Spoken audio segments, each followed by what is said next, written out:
Diz assim a palavra do Senhor no livro de Gênesis, capítulo 3, versículo 8.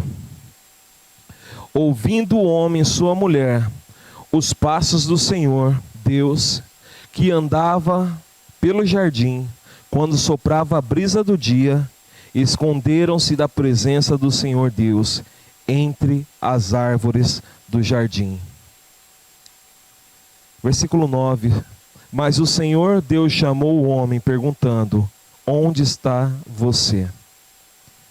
Agora, livro de Mateus, capítulo 6.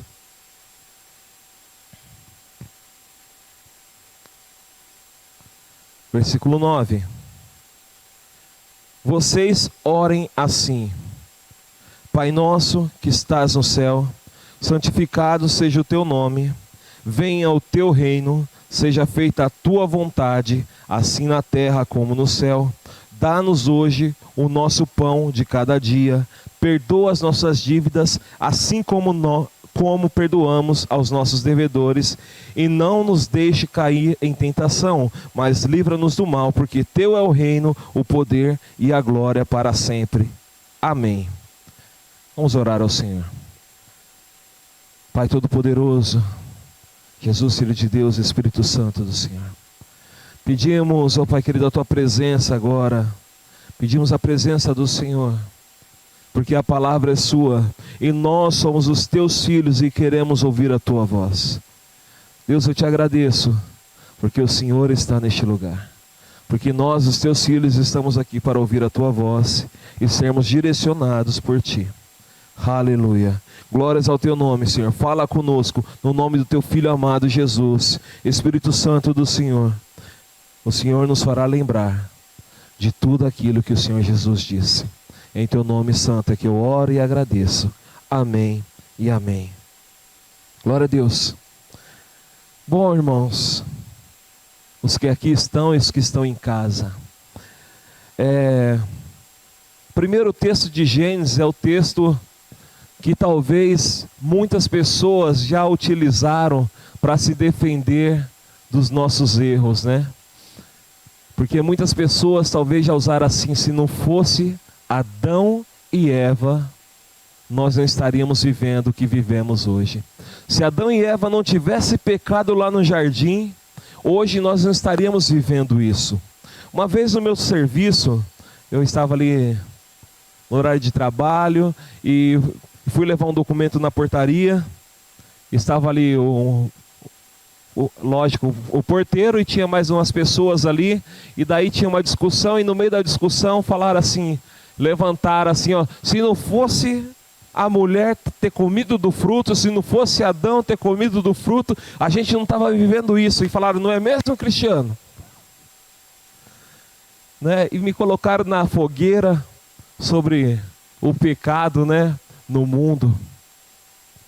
E ali eles estavam falando não era um tom de brincadeira, né, mas quantas vezes nós não ouvimos isto e já vimos pessoas defendendo seus próprios pecados, colocando a culpa em Adão e Eva, porque se eles não tivessem pecado, nós não seríamos pecadores e não cometeríamos pecados. E isso não justifica os nossos erros. Isso não justifica os nossos delitos. Porque se nós conhecemos bem a história, o Senhor ali com Adão e Eva, né? Adão procurou Adão e Eva, eles se esconderam. E daí o Senhor perguntou assim: por que vocês se esconderam? Daí, porque nós comemos do fruto. E por que comeram do fruto? Perguntou para Adão, daí Adão falou assim: por causa da mulher que o Senhor me deu. E daí Deus vai lá e pergunta para a mulher: por que você comeu do fruto? Por causa da serpente que o Senhor deixou no meio do jardim. E daí a culpa voltou para quem? Para Deus. Sempre nós procuramos colocar a culpa em alguém. E sempre as nossas falhas. Quando nós estamos dizendo que a culpa não é nossa, a culpa é de Adão e Eva, nós estamos fazendo igual a eles, falando: a culpa não é minha, não é de Adão, não é de Eva, a culpa do meu pecado e da minha falha é de Deus. Eu só errei porque Deus permitiu. E E falando nisso, daí vai ter aquela segunda frase, né? Depois de Adão e Eva, é assim: eu errei porque eu sou humano. E o errar, eu errei porque eu sou humano, né? Uma vez tem um pastor que falava assim, né? A carne é fraca, né? Mas ele falou assim: mas o pecado não é o remédio para a carne. O pecado não é o remédio para que a sua carne fique robusta e forte. O que é o remédio para que a carne seja robusta e forte é a oração, para que seu espírito vença a carne todos os dias, e aí você não vai ter tempo e espaço para que a carne vença. Porque senão nós vamos perecer. E Deus tratou Adão e Eva. Nós vamos ver lá que o Senhor matou ali um animal, colocou veste sobre eles, e ali foi feita a expiação do pecado deles, separou eles, tirou eles do jardim, eles perderam a comunhão com o Senhor. Mas daí passou um tempo, você vai ver que o pecado ali continuou no meio daquela geração, e Deus foi lá e extinguiu toda aquela geração. Veio Noé, e Deus levantou um novo povo. E a Bíblia vai dizer assim que Noé era um homem justo e bom. Não vai falar que Noé tinha pecados. E Noé e sua família entram na arca. E daí daquela geração que vem de Noé, vem seus filhos Sem, Cã e Jafé. A partir dali, depois se levantam outros homens, e o pecado volta a ser instituído no mundo. Daí Deus levanta um homem chamado Abraão, e fala que ele seria aquele que seria o seu representante na terra. E daí nós conhecemos a história: Abraão gera Isaac, Isaac gera Jacó e Esaú, e Jacó gera ali 12 tribos, que nós conhecemos. Sai ali da descendência de Jacó, sendo que dessas 12 tribos, 2 filhos são de José. E ali no meio da nação de Israel, nós vamos ver diversas histórias em que aquela nação que se tornou Israel sucumbiu ao pecado. E eles já não podiam mais colocar a culpa em Adão e Eva, porque todas as vezes em que eles pecaram, eles escolheram o pecado. E agora, o que isso tem a ver conosco? Porque todas as vezes que eu e você pecamos, quem escolheu errar não foi eu, não foi Adão e não foi Eva. Quem escolheu errar foi eu e você. Porque a Bíblia vai dizer assim, que o significado do pecado é errar o alvo. E quando nós não seguimos a palavra de Deus, nós erramos o alvo. Eu não estou falando isso para condenar ninguém aqui, ou condenar você que está assistindo essa pregação. Eu estou falando aqui para abrir o nosso entendimento, para entender que sim, existia uma culpa sobre nós, existia uma culpa, uma sentença sobre nós. Nós éramos escravos do pecado, sim, mas eu quero dizer uma coisa para você. Veio um homem chamado Jesus, e esse homem chamado Jesus, ele morreu na cruz, ele se fez sacrifício por nós naquela cruz. E lá no livro de Isaías, no capítulo 43, no versículo 25, vai dizer assim: sou eu mesmo, aquele que apaga as suas transgressões por amor de mim, e que não se lembra mais de seus pecados. E esse Jesus, Ele nos perdoa dos nossos pecados. Então, nós éramos pecadores, e em Cristo Jesus, quando nós nos arrependemos, somos por Ele perdoados, somos por Ele restaurados, somos por Ele santificados, somos por Ele separados. Ele diz que dos nossos pecados Ele não se lembra mais. E daí nós, a partir desse momento, eu e você estamos zerados. Estamos igual Adão e Eva no jardim. E é a partir desse momento que eu quero começar essa palavra. A partir do momento em que você foi lavado pelo sangue do Cordeiro. Porque a partir deste momento, você entende que não há nenhuma marca e nenhuma mácula sobre você. Para aqueles que se arrependeram dos seus pecados e entenderam que Jesus Cristo é o Filho de Deus, você está livre do pecado, não é mais escravo do pecado. Alguns vão dizer assim, mas eu sou pecador. Você é justificado pelo sangue de Jesus. Daí você fala assim, mas lá no livro de João vai dizer assim, se eu disser que não tenho pecado, eu faço dele mentiroso. Irmão, nós podemos pecar, mas Cristo nos justificou do pecado. Nós não andamos e não vivemos no pecado, nós somos livres do pecado. A escolha de pecar agora é minha e sua. A escolha de errar foi de Adão e Eva. Não escolha o pecado. Adão e Eva pecou por quê? Eles olharam para o fruto, acharam que era bom para os olhos e depois bom para comer. E certa vez eu aprendi que se o pecado não fosse bom, as pessoas não cometiam. É porque agrada os olhos e depois a pessoa quer praticar. Mas depois o pecado nos distancia de Deus e rompe o relacionamento e a vida com o Pai. Mas sabendo que agora somos livres do pecado, vamos para o capítulo 6 de Mateus, que diz: Pai nosso que estás no céu, santificado seja o teu nome. A partir do momento que nós somos lavados pelo sangue do Cordeiro, nós temos a liberdade de entrar na presença do Pai. A palavra do Senhor vai dizer lá no livro de Hebreus, que eu e você podemos entrar pelo novo e vivo caminho. Nós temos acesso à presença de Deus, nós temos acesso à presença do Senhor, através do sangue do Cordeiro que foi morto. A palavra do Senhor vai dizer assim, que aquele que não conheceu o pecado, se fez pecado por mim e por você, para que eu e você pudéssemos entrar na presença do Pai.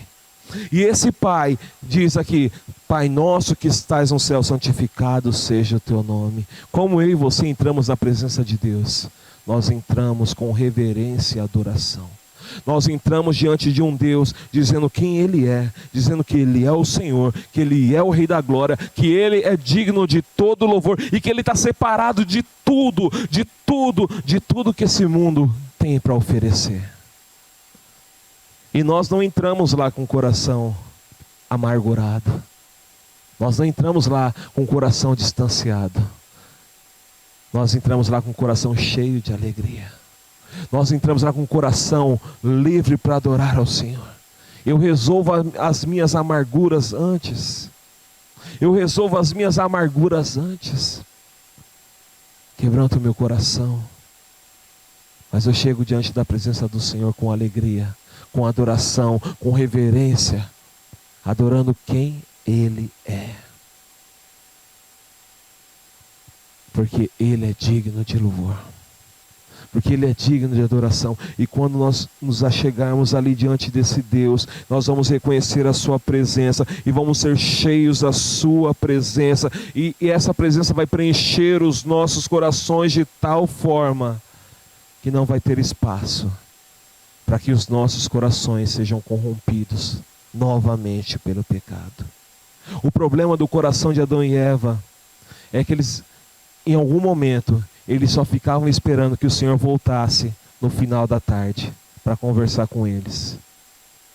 O problema meu e seu, talvez em algum momento, vai ser que só vamos esperar o Senhor para buscá-lo num culto e depois vai passar uma semana e buscar num outro culto. Nós temos que entender que a presença do Senhor é para ser buscado dia após dia, todos os dias, porque Ele é um Deus poderoso e santo, que é digno de louvor, de adoração, e que deve ser buscado e que não pode ser esquecido em nenhum momento. E se nós esquecermos dele, como nós poderemos querer? Como poderemos desejar que Ele possa estar ao nosso lado o tempo todo? Não podemos desejar que a presença do Senhor esteja ali cuidando de nós, zelando por nós o tempo todo, se nós não estamos zelando em buscar a presença dEle o tempo todo. Se não desejamos a presença dEle o tempo todo, Deus, Ele não é um recurso para as nossas necessidades.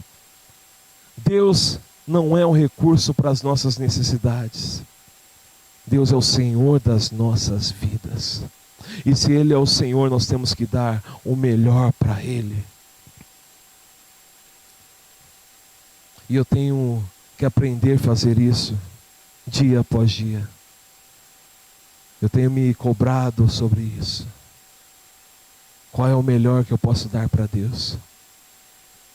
Porque se eu não entender isso, eu vou fracassar na minha jornada com Deus. Eu não posso deixar de entrar na presença de Deus. Eu não posso deixar de buscar a face do Senhor. Eu não posso deixar de entrar na casa do meu Deus. Eu não posso deixar de fechar a porta do meu quarto para que Ele possa me ver no secreto. Nós não podemos deixar o tempo passar para encontrar Ele num próximo culto, numa próxima reunião, num próximo dia. Porque quando Adão e Eva fizeram isso, esperando Ele vir no final da tarde, neste momento, a serpente entrou no jardim e conseguiu enganar eles. A presença de Deus tem que fazer parte do nosso dia. O nosso Pai, Jesus nos deu acesso para a presença dEle, que possamos entrar por esse novo e vivo caminho todos os dias, que possamos ficar lá, como diz as canções, né? Como diz as canções, e nós cantamos com tanta vontade, enchemos o peito, mas depois, se saímos de um culto, talvez esquecemos. Diz a palavra do Senhor no versículo 10: venha o teu reino e seja feita a tua vontade. E às vezes nós olhamos para esse versículo e desejamos que o Senhor faça sempre a nossa vontade. Sempre a nossa vontade. Ontem eu mandei um vídeo até para a Elisa, né, e tinha lá várias, como os pregadores oravam a oração do Pai Nosso, né? E cada igreja tinha uma forma do pregador orar o Pai Nosso.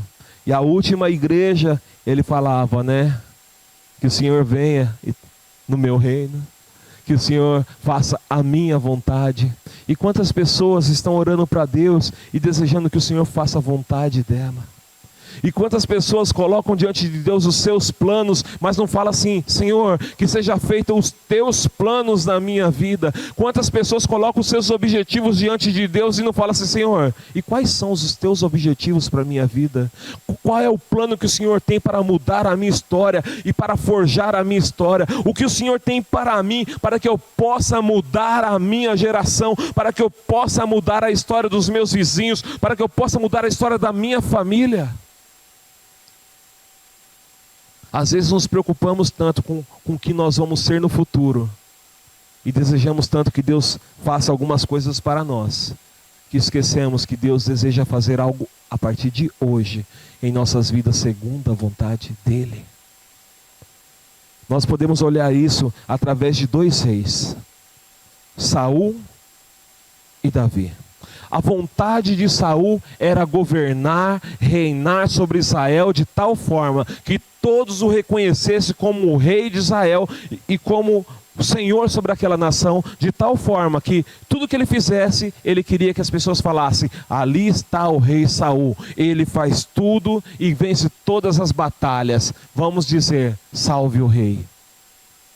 Quando Samuel chegou lá para sacrificar os animais e disse: olha, você vai ser destituído do seu governo, ele falou: olha, tudo bem, mas vai comigo sacrificar, para que eu seja honrado diante do povo. Ele queria a glória, ele queria que a vontade dele era o quê? Fosse estabelecida, que ele fosse honrado. Daí você olha para Davi, aquele que iria reinar após Saul, e aí Davi, quando ele vai reinar, ele simplesmente, primeiro ato que ele faz, primeiro ele começa a reinar sobre Judá, E daí depois ele vai começar a reinar sobre todo Israel. E quando ele vai começar a reinar sobre todo Israel, o primeiro ato que Davi faz é falar assim: vamos buscar a arca do Senhor. Vamos trazer a presença de Deus de novo para Israel. Porque Davi estava dizendo: quem governa Israel é o Senhor. Vai ser feita a vontade dele sobre a nação de Israel. O que o Senhor desejar para esta nação é o que vai ser feito. E nas nossas vidas tem que ser dessa forma. Às vezes nós oramos para Deus e pedimos: Deus, faça isso, faça aquilo, faça isso, faça aquilo. E Deus está querendo dizer assim para você: olha, deixa eu fazer esta obra sobre a sua vida. E se nós permitirmos que Deus faça a obra dele sobre as nossas vidas, tudo aquilo que nós desejamos, eu garanto a você que Deus no tempo oportuno vai fazer. Porque o desejo do Senhor é cumprir todas as promessas dele em nossas vidas e abençoar os nossos corações. No livro de Salmos, no capítulo 37, no versículo 4, vai dizer assim: ó, agrada-te do Senhor e ele satisfará o desejo do teu coração. Mas ele não diz que as bênçãos, que é para você correr atrás das bênçãos. Ele diz que as bênçãos correrão e alcançarão você. Chegou o tempo de fazer a vontade de Deus e esperar que as bênçãos te alcancem. Porque se nós corrermos atrás das bênçãos, nós não estamos fazendo a vontade do Senhor. Porque a vontade do Senhor é que as bênçãos nos alcancem. Devemos entender que a vontade do Senhor é que Ele governe sobre nós. Venha o teu reino. O desejo do Senhor é governar sobre a minha e sobre a tua vida. Há um trono em nossas vidas. Quem está sentado sobre ele? Quem direciona a minha, a sua vida? Quem toma as decisões? Devemos aprender com quem tomar as decisões. Devemos colocar no altar de Deus. Porque se colocarmos diante dele, com certeza, ele vai nos dar a melhor resposta. Depois diz a palavra do Senhor: dá-nos hoje o nosso pão de cada dia. Eu, quando era mais novo, na minha adolescência, na minha infância e minha adolescência, meu pai saiu de casa, eu era adolescente, meu irmão era criança. E minha mãe foi que nos sustentou. E quem sustentou minha mãe foi Deus. Minha mãe sempre recebia um salário mínimo quando a gente era mais novo. E com esse salário mínimo, ela cuidava da gente. Com esse salário mínimo, ela ajudava algumas pessoas. Com esse salário mínimo, não sobrava, né, gente? Mas abençoava as nossas vidas e mais vidas. E eu sou grato a Deus porque esta palavra abençoou o meu lar. O pão de cada dia estava na nossa mesa. O pão de cada dia. E essa promessa é tão fiel nas nossas vidas, porque até hoje se cumpre no meu lar. Quando passamos por dificuldade, eu e Elisa, o pão de cada dia estava na nossa mesa. O nosso Deus é um Deus que cuida dos seus de forma tão maravilhosa, que Ele envia pessoas para cuidar de nós quando não temos recurso. Não se desespere. O Senhor, Ele enviou corvos para abençoar Elias. O Senhor enviou ímpios para nos abençoar. Enviou crentes para nos abençoar. O Senhor move os céus e move a terra. Ele reina sobre tudo para nos abençoar. Mas devemos entender que Ele é quem cuida de nós. Os cuidados sempre será do Senhor, então deixe Ele cuidar da sua vida. Quando nós olhamos para essa oração do Pai Nosso, Não devemos usá-la como uma reza, como tantas vezes eu vi quando ia jogar futebol. Reuníamos, fazíamos uma roda e começava: Pai nosso que estás no céu, santificado seja o teu nome. A oração acho que não dava nem 30 segundos. E fazia uma oração, acho que para ganhar, né, o jogo, né? Só que outro time também fazia a mesma oração. Daí às vezes Deus abençoava um, abençoava o outro. Às vezes Deus abençoava os dois, dava empate.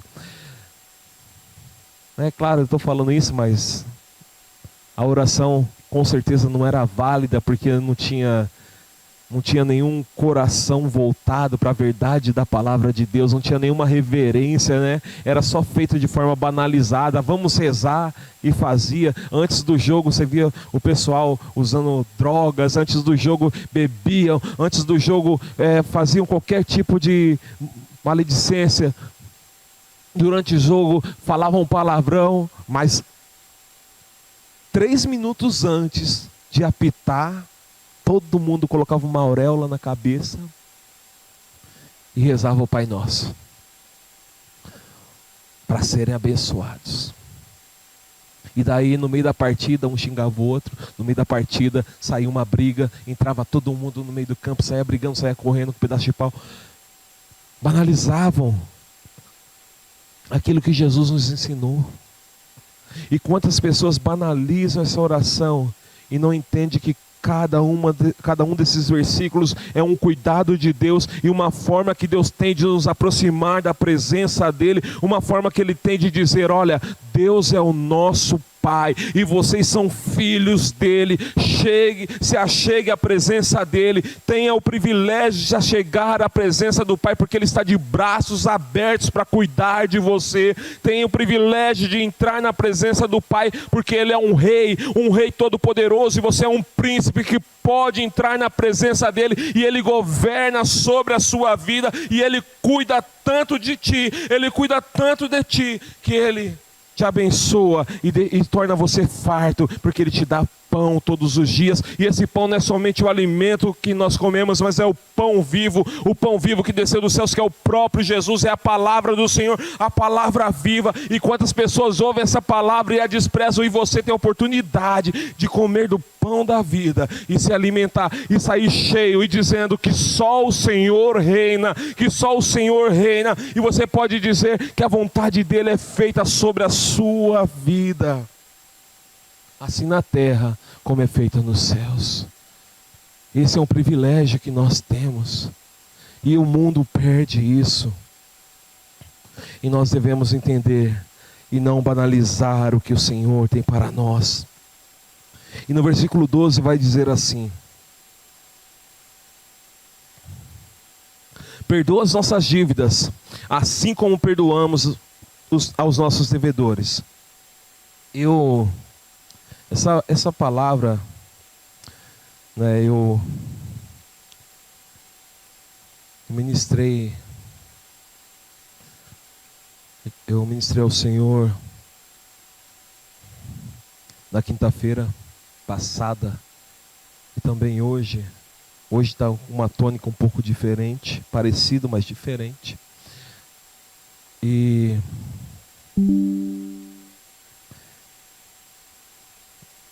eu falei que assim, que essa oração na Igreja Católica fala assim: perdoa as nossas ofensas, assim como nós perdoamos aquele que tem nos ofendidos. E nós evangélicos oramos: perdoa as nossas dívidas, assim como nós perdoamos os nossos devedores. E daí quando eu disse assim que talvez perdoar as nossas ofensas fosse mais difícil, o pessoal lá disse assim: não, perdoar as dívidas acho que é mais difícil. Eu falo assim: perdoar as ofensas a gente até perdoa, mas a dívida, perdoar dinheiro é mais difícil, o pessoal falou.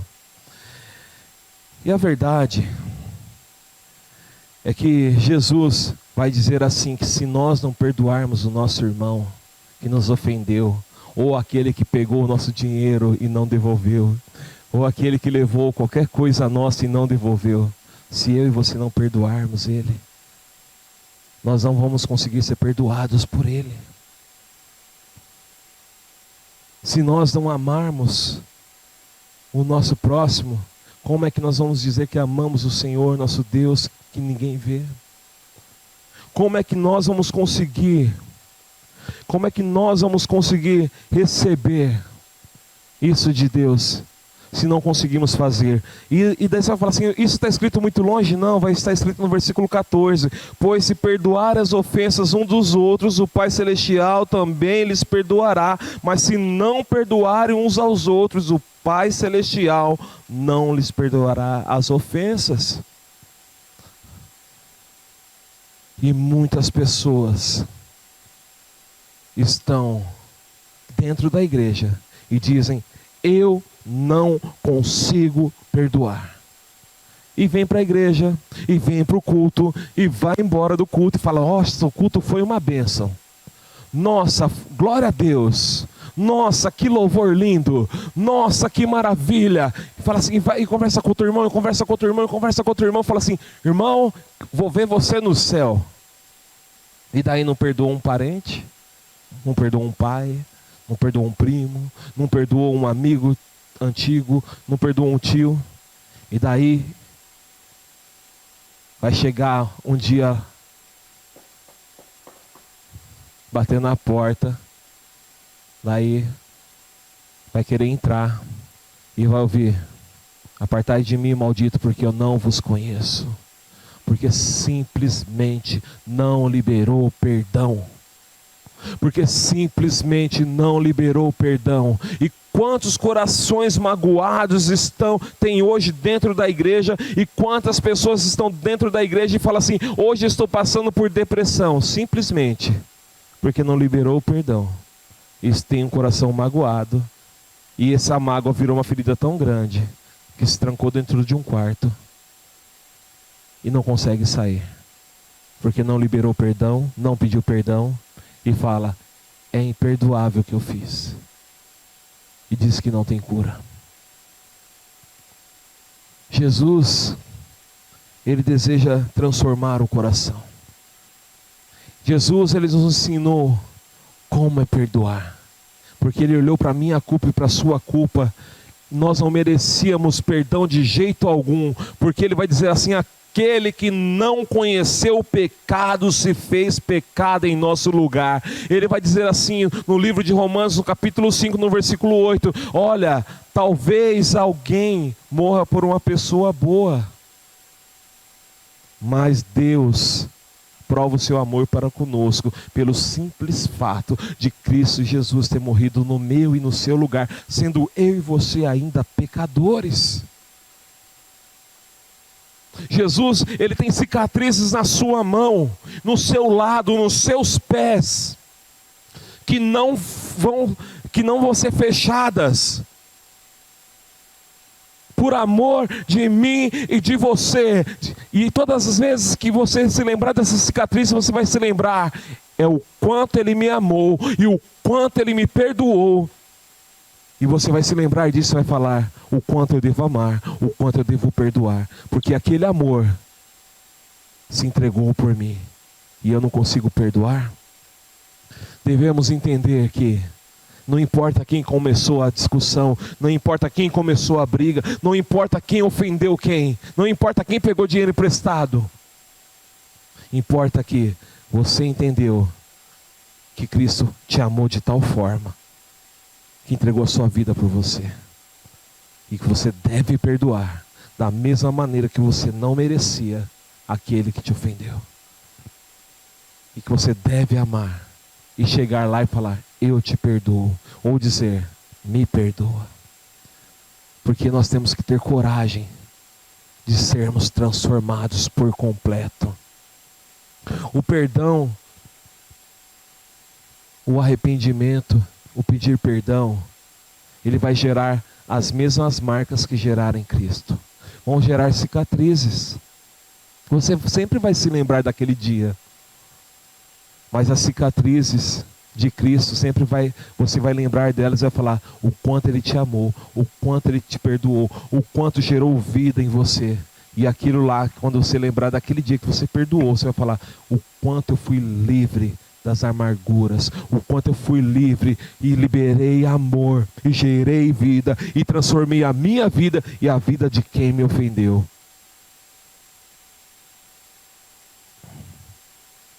Devemos entender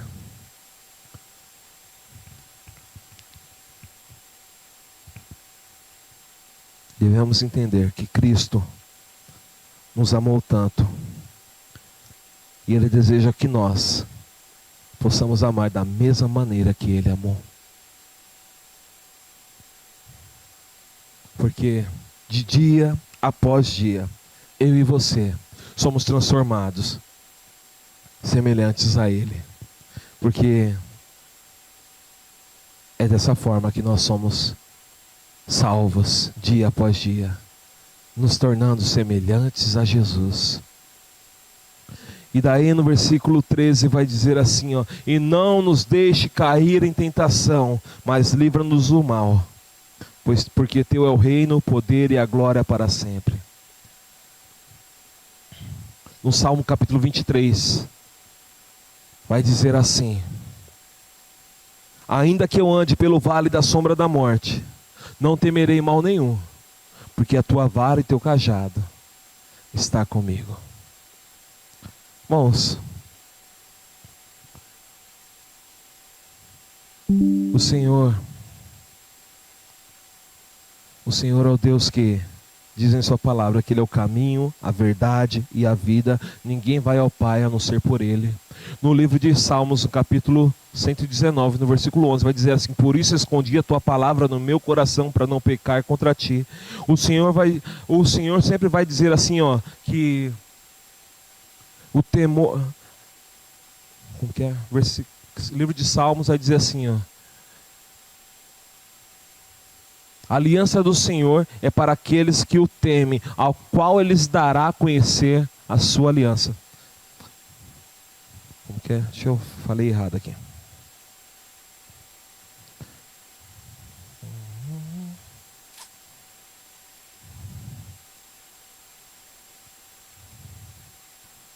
Livro de Salmos, capítulo 25, versículo 14. O Senhor confia os seus segredos aos que o temem e os leva a conhecer a sua aliança.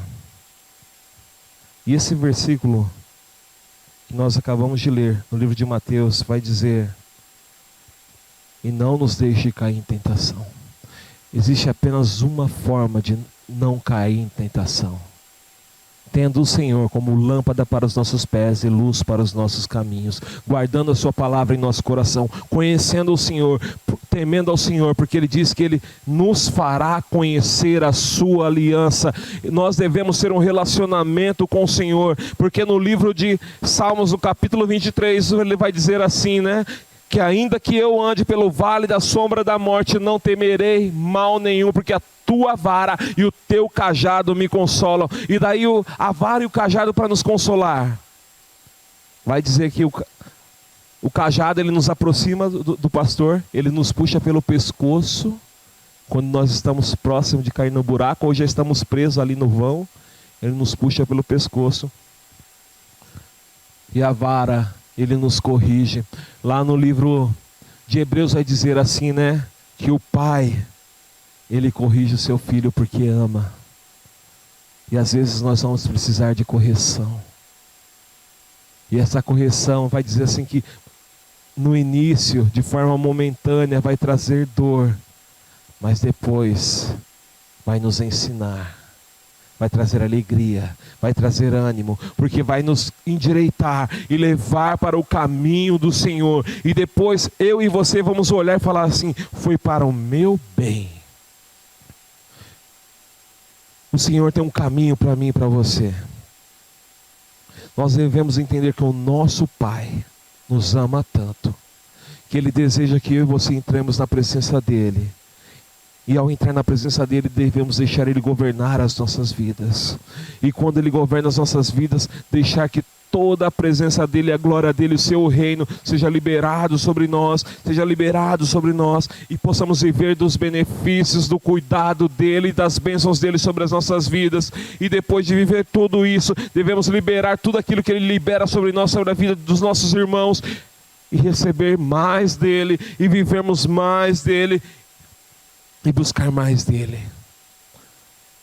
A oração do Pai Nosso é apenas um molde para que eu e você possamos dizer: eu vou buscar mais de Deus. É apenas um molde para dizer: eu vou honrar mais a Deus. Eu vou me achegar diante do Senhor. Eu vou viver para o Senhor. E eu sei que se eu buscar mais, eu vou viver mais dEle. Eu sei que se eu honrá-lo mais, eu vou viver mais dEle. Eu sei que se eu me achegar mais, eu vou viver mais dEle. E mais o céu eu vou viver. E aquilo que se manifesta nos céus vai ser manifesto na terra. E eu comecei essa palavra lá no livro de Gênesis, no capítulo 3. Quando o Senhor veio ao encontro de Adão e Eva. E hoje o Senhor está aqui e veio ao meu e ao seu encontro. E a pergunta que eu tenho para dizer: quem Ele está encontrando? Ele consegue te encontrar neste momento? Ou você está escondido? Você aí na sua casa, você que está ouvindo essa pregação, o Senhor consegue te encontrar agora? Ou você está escondido nos seus pecados?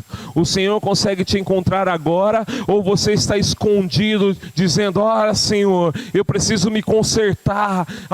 Ele consegue te ver agora? Ou você está dizendo assim: Senhor, eu preciso me dar um tempo ainda, preciso resolver algumas coisas na minha vida para poder voltar para os teus caminhos. O Senhor está presente agora. A hora de se consertar é agora. A hora de voltar aos caminhos do Senhor é agora. Ele deseja, mais uma vez, Ele deseja que você se achegue a Ele, que você se apresente a Ele, que você se declare para Ele dizendo: o Senhor é meu único e suficiente Salvador. Porque o Deus das nossas vidas está presente neste lugar, está presente aí onde você está agora. Ele está olhando para você, Ele está olhando para a sua vida, Ele está olhando para a minha vida e está dizendo assim: eu quero governar, eu quero reinar, eu quero declarar sobre a sua vida agora. Deixe o Senhor governar a sua história. Deixe o Senhor governar a sua vida. Deixe o seu pastor guiar a sua vida. Deixa Ele tirar você agora do vale da sombra da morte e te conduzir para a presença dEle. Deixa Ele te limpar de toda amargura, de todo ressentimento. Deixa Ele tirar essa carga de falta de perdão da sua vida, para que você possa liberar perdão. Deixa Ele tirar essa amargura dizendo: eu não consegui perdoar. E talvez você vai falar assim: a pessoa que eu precisava perdoar já se foi. Mas se arrependa agora. Se arrependa agora. Quebrante seu coração diante do Senhor, porque Ele diz na sua palavra: um coração quebrantado e contrito o Senhor não despreza. Ele não rejeita. É hora de se chegar diante do Senhor. É hora de se chegar diante do Senhor, e não com um coração igual de Adão e Eva, dizendo: Senhor, se não fosse fulano, se não fosse ciclano, se não fosse beltrano, se não fosse outra pessoa, eu não teria pecado. É hora de se chegar diante do Senhor com as suas falhas e dizer: Senhor, eu pequei contra Ti. Chegar como aquele filho pródigo e dizer: Senhor, eu pequei contra os céus e contra Ti. E perdoa-me, porque hoje o Senhor tem um anel para colocar nos seus dedos, uma capa para colocar sobre a sua vida, uma sandália para colocar nos seus pés, vestes limpas sobre a sua vida. E para você que já foi encontrado pelo Senhor, e está diante da presença dEle, e já está dentro da presença dEle, possa viver intensamente a glória e o poder do Senhor e a manifestação da presença dEle. Que a palavra dEle seja o seu guia, seja o seu norte, seja a sua direção. Que lâmpada para os seus pés e luz para o seu caminho seja a palavra do Senhor. Que a palavra dEle seja escondida dentro do seu coração, porque Ele vai dizer na sua palavra assim: como pode, jovem, guardar o seu coração? Guardando a sua palavra. Diz a palavra do Senhor que Ele revela os seus segredos para aqueles que o temem. Diz a sua palavra, o Senhor, que Ele, o Senhor, já não se lembra de nenhum dos nossos pecados. Ele não se lembra de nenhum dos nossos pecados. Então conserve a sua mente, conserve a sua vida firmemente no Senhor, porque Ele nos ama, Ele nos ama, Ele nos ama, Ele nos ama, Ele nos ama de tal forma que eu e você, a única coisa que precisamos fazer é continuar adorando, continuar buscando, continuar honrando, porque Ele, o Senhor, é digno de toda a honra, é digno de toda a glória, é digno de toda adoração. Não se esconda jamais da presença do Senhor, mas também não espere somente que Ele venha ao seu encontro, mas vá à presença dEle todos os dias, porque hoje a palavra do Senhor vai dizer assim para mim e para você: eu e você temos um novo e vivo caminho, e nós podemos nos achegar à presença de Deus. Então se achegue à presença de Deus, vá à presença de Deus. O Senhor está aqui no nosso meio. Se achegue à presença de Deus. No livro de Apocalipse vai dizer que o Senhor passeia no meio da igreja. Se o Senhor visitava Adão e Eva no jardim, hoje Ele está no meio da sua igreja. Quando a sua igreja está reunida, o Senhor está presente. Quando nós oramos e buscamos e nos achegamos diante dEle, o Senhor está presente. Quando nós fechamos a porta do nosso quarto, Ele vai dizer assim que eu e você, quando fechamos a porta do nosso quarto, o nosso Pai que nos vê, Ele nos vê no secreto. Ele vai dizer que Ele ama os que o amam, e aqueles que o buscam de madrugada o encontram. O nosso Pai, Ele vai dizer assim: mas vem a hora, e já chegou, em que os verdadeiros adoradores adorarão o Pai em espírito e em verdade, e esses são os quais o Pai procura. Vocês me procurarão e acharão quando me buscar de todo o coração. Vamos achar o Senhor e permitir que o Senhor nos encontre. Tem que ser um desejo dos nossos corações, porque o desejo do nosso Deus é estar com o seu povo. Ele disse para o rei Asa, no livro de 2 Crônicas: eu vou me deixar ser achado se vocês me buscarem. O nosso Deus vai se deixar ser achado se eu e você buscar Ele. Vamos orar ao Senhor. Rei dos reis, soberano Senhor, Deus, nós oramos por aqueles que estão rendendo as suas vidas a Ti. Senhor, entregando novamente o seu coração a Ti, ó Pai querido, declarando que Tu és o Senhor, Pai querido, das suas vidas. Nós oramos, ó Pai querido, pelas nossas vidas diante do Teu altar, reconhecendo que só o Senhor é Deus, que Tu és o Santo de Israel, que Tu és a vida, que Tu és, ó Pai querido, o príncipe, ó Pai querido, dos reis da terra, que Tu és o governador sobre todas as coisas, e que a Tua vida é o que nos importa, que a Tua glória é que nos importa, que o Teu reino é que nos importa, que a Tua presença que nos importa, Pai querido, porque o Senhor, ó Pai querido, é o Deus Todo-Poderoso, porque o Senhor, ó Pai querido, é o Deus que nós amamos, porque o Senhor, ó Deus, ó Pai querido, que toca as nossas vidas, porque o Senhor é o Deus que transforma a nossa história. Não há outro Deus além de Ti, Deus. Um Deus que nos sustenta, um Deus que nos toma pelo braço, um Deus, ó Pai querido, que se apresenta como o nosso Pai, um Deus que se apresenta como o Rei das nossas vidas, um Deus que se apresenta como o governador das nossas vidas e que deseja fazer o melhor sobre nós, ó Pai querido. Um Deus que não se afasta, mas é um Deus que está presente. Deus, e nós nos achegamos diante de Ti, porque Tu és o nosso Pai. Paizinho, Deus Todo-Poderoso, que o teu reino, Pai querido, seja manifestado sobre nossas vidas. E que possamos andar, Pai querido, sobre essa terra, como teus filhos, abençoando, Pai querido, cada lugar em que andarmos. Que como teus filhos, ó Pai querido, possamos levar a tua presença sobre os nossos ombros, e carregando a tua presença por onde andarmos, as pessoas possam ter as vidas transformadas, porque o Senhor está no nosso meio, porque o teu reino é manifestado através das nossas vidas, porque o que nós queremos nessa geração é, Pai querido, ser agentes de transformação neste mundo. Assim como o Senhor andava naquela geração e transformava as pessoas naquele lugar, que possamos andar nessa geração transformando vidas, porque para isso, Pai querido, que nós vivemos, para ser aqueles, Pai querido, que leva a boa semente do Senhor aonde quer que vamos. Deus Todo-Poderoso, Rei da Glória, que o Senhor nos use, Pai querido, nessa geração. Que o Senhor nos capacite, Pai, e que o Senhor, Pai querido, nos tome como os teus filhos em teus braços, que o Senhor, Pai querido, nos sustente os nossos lares, Pai querido, e que o Senhor, Pai querido, a cada dia nos ensine, nos inspire, porque queremos ser guiados por Ti, dia após dia. Em Teu nome santo é que eu oro, Pai, porque eu sei que eu sou cuidado por Ti, porque eu sei que a Tua igreja é cuidada por Ti, porque eu sei que aqueles, ó Pai querido, que buscam a Tua face, encontrarão o Senhor e será cuidado por Ti.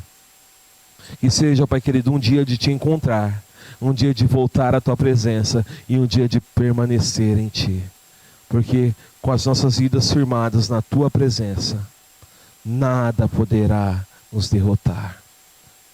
Pai, que possamos ser encontrados em Ti. Em Teu nome santo é que eu oro e agradeço, Jesus. Amém e amém.